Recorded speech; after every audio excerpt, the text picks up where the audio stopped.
जय हिंद साथियों, आप सभी का एक बार फिर से स्वागत है करियर विहार यूट्यूब चैनल पर एक नए सेशन में। और इस सेशन में हम लोग शुरू करने जा रहे हैं स्पेशल साइंस की क्लास, जो बिहार बीपीएससी शिक्षक और बिहार पुलिस एग्जाम को ध्यान में रखते हुए हम लोग पढ़ेंगे।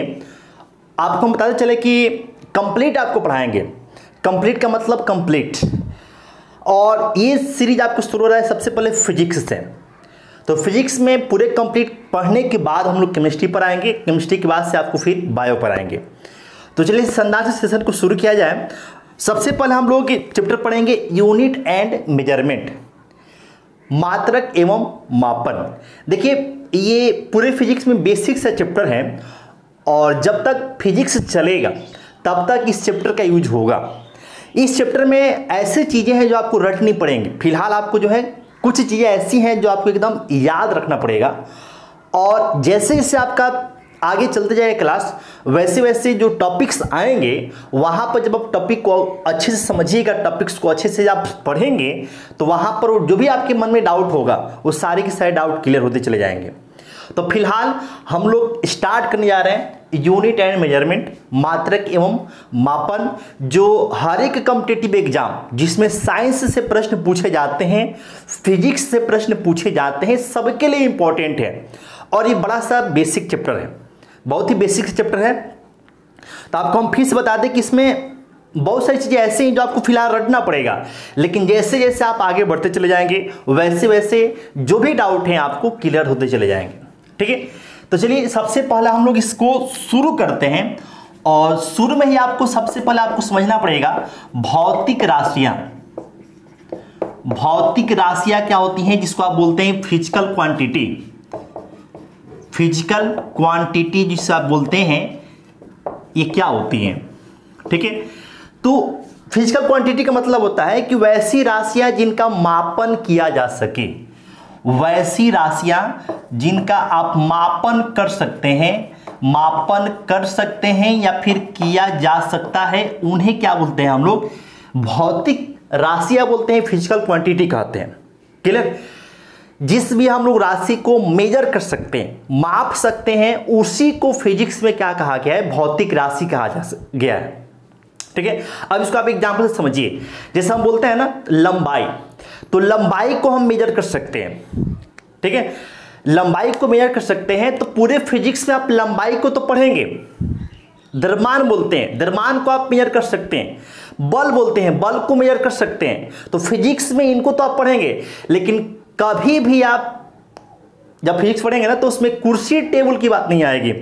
जैसे हम बोले कि क्या कुर्सी जो है, चेयर जो है भौतिक राशि है, क्या आपको जो है पंखा भौतिक राशि है, क्या आपको जो है बेंच जिस पर आप बैठकर पढ़ते हैं ऑफलाइन क्लास में, वो क्या एक भौतिक राशि है? बिल्कुल नहीं है। क्यों? क्योंकि भौतिक राशि वो होती है जिसको आप मेजर कर सकते हैं। तो अगर आप बेंच की बात करते हैं तो बेंच को आप मेजर नहीं कर सकते हैं। आप बेंच के लेंथ को, लंबाई को मेजर कर सकते हैं। आप बेंच के मास को मेजर कर सकते हैं। आप जो है बेंच के वॉल्यूम को मेजर कर सकते हैं। ठीक है, बेंच के सरफेस एरिया को मेजर कर सकते हैं। तो ये सारे के सारे क्या हैं, जैसे आपका लंबाई हो गया, मास हो गया, वॉल्यूम हो गया, एरिया हो गया, ये सारे के सारे क्या है, भौतिक राशियां हैं। लेकिन बेंच कोई भौतिक राशि नहीं है, कुर्सी कोई भौतिक राशि नहीं है, पंखा कोई भौतिक राशि नहीं है।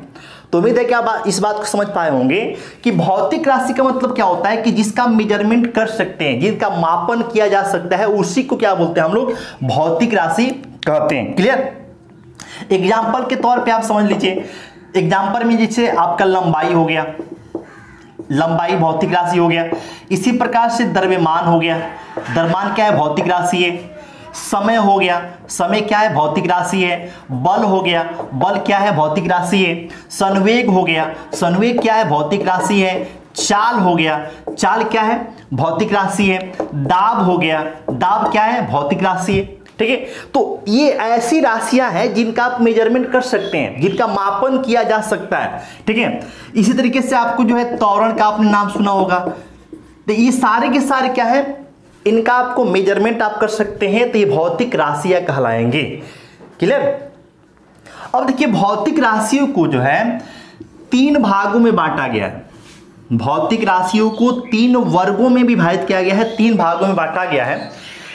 एक उसमें सबसे इंपॉर्टेंट तो हालांकि सब है, लेकिन उसमें आपको जो है पहला जो आता है उसमें उसे कहा जाता है मूल भौतिक राशियां। जो पहला नाम आता है वो मूल भौतिक राशियां, मूल भौतिक राशियां, ठीक है, जिसको आप बोलते हैं fundamental physical quantity, fundamental physical quantity जिसे आप कहते हैं, ठीक है। तो मूल भौतिक राशियां। एक जो दूसरी कैटेगरी होती है भौतिक राशियों का वो है पूरक भौतिक राशियां, पूरक भौतिक राशियां जिसको आप बोलते हैं supplementary physical quantity, supplementary physical quantity से कहा जाता है। और एक है व्युत्पन्न भौतिक राशियां,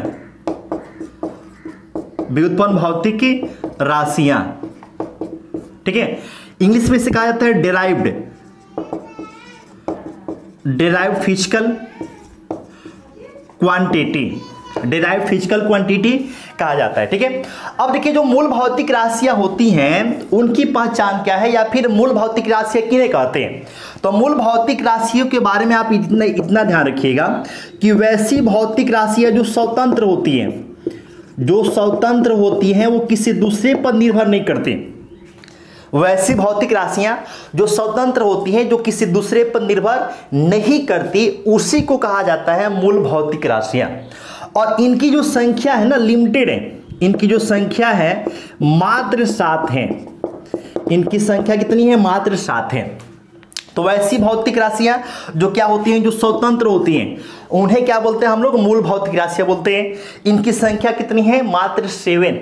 आगे हम लोग डिस्कस करेंगे, आगे हम लोग पढ़ेंगे, इस बात का ध्यान रखिएगा। पूरक भौतिक राशियां क्या होती हैं? पूरक भौतिक राशियां, तो पूरक भौतिक जो राशियां होती हैं ना, ये क्या हुआ कि जो मूल भौतिक राशियां थी उनसे काम नहीं चल रहा था, तो पूरक भौतिक राशियों को लिया गया। मतलब कि ये क्या है कि ये एडिशनल भौतिक राशियां हैं, एडिशनल फिजिकल क्वांटिटी है, और इनका जो है यूज हम लोग कोण मापन में करते हैं। कोण मापन से संबंधित ये भौतिक राशियां हैं, भौतिक राशियां, ठीक है। ये एडिशनल मतलब कि ये सहयोग करती हैं, सहयोग करने के लिए इनको लिया गया। किन्हें सहयोग करने के लिए? तो जो मूल भौतिक राशियां हैं उनके सहयोग के लिए पूरक भौतिक राशियों को लिया गया। अब इनकी हम संख्या की बात कर लें तो इनकी संख्या जो है मात्र 2 है। यहां पर लिख देते हैं हम, इनकी संख्या मात्र कितनी है? 2। क्लियर? जो मूल भौतिक राशियां इनकी संख्या कितनी है? 7। जो पूरक भौतिक राशियां इनकी संख्या कितनी है? 2 है, ठीक है। अब हम बात करते हैं व्युत्पन्न भौतिक राशियां।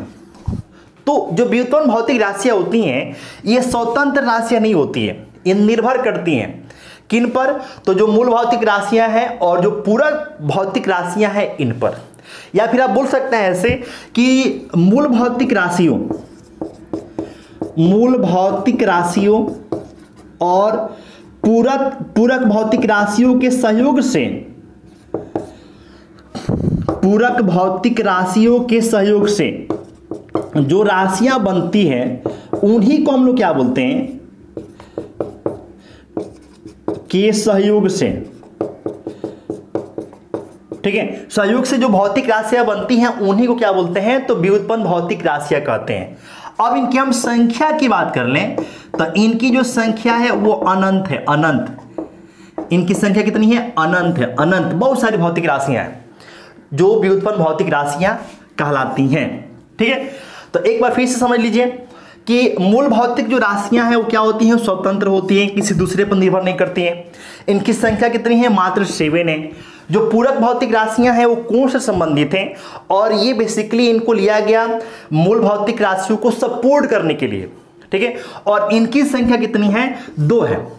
जो व्युत्पन्न भौतिक राशियां हैं ये मूल भौतिक राशि और पूरक राशियों के सहयोग से बनती है और इनकी संख्या कितनी है, अनंत है, अनगिनत है, बहुत सारी है। ठीक है, अब देखिए मूल भौतिक राशियों में क्या क्या आता है। तो मूल भौतिक राशियों में आपको लंबाई हो गया, लंबाई हो गया, ठीक है। मूल भौतिक राशियों में द्रव्यमान हो गया, मूल भौतिक राशियों में आपका समय हो गया, मूल भौतिक राशियों में तापमान हो गया, मूल भौतिक राशियों में विद्युत धारा हो गया, ठीक है। मूल भौतिक राशियों में ज्योति तीव्रता हो गया, मूल भौतिक राशियों में तापमान तो आपको बता ही दिए,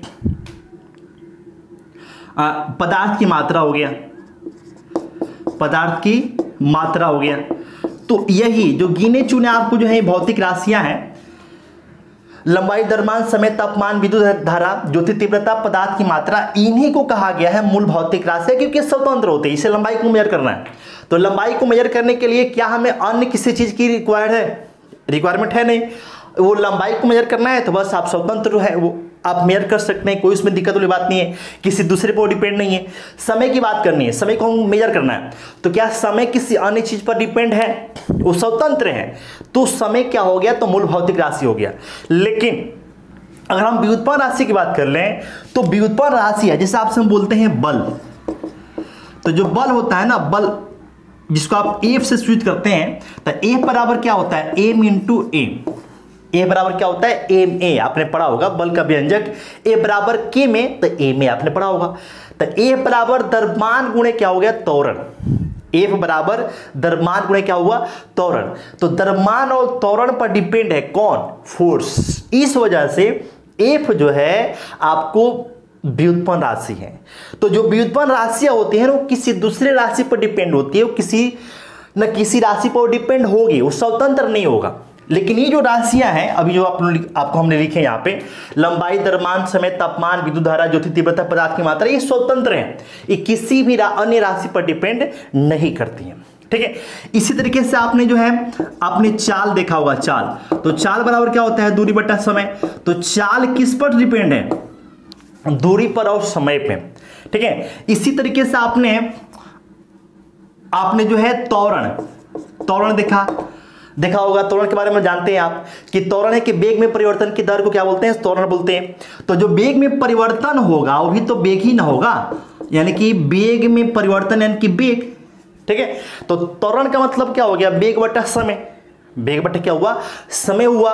तो वेग और समय पे डिपेंड कर रहा है, इस वजह से हम इसको क्या बोलते हैं, व्युत्पन्न राशि बोलेंगे। क्लियर।